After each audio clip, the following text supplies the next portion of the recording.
ქრისტიანობა რას გეუბნება, რომ მტერი გიყვარდესო. ახლა ჩვეულებრივი ადამიანისთვის ეს წარმოუდგენელი მტერი როგორ უნდა შეიყვარო, როდესაც კიდევ მეორე პირველ დეფიციტია სიყვარულის, რომ იქ მეზობელი არ გიყოს მეგობარი და ასეთ გულგრილობას განიცდი ძალიან ბევრი ადამიანის მიმართ. მაგრამ აი ერთი ის მახსენდება პერის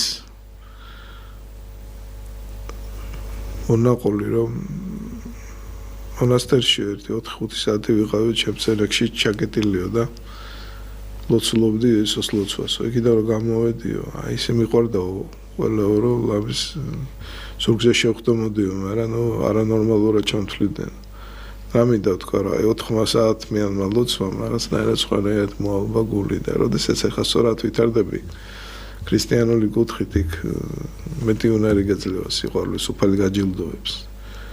მაგრამ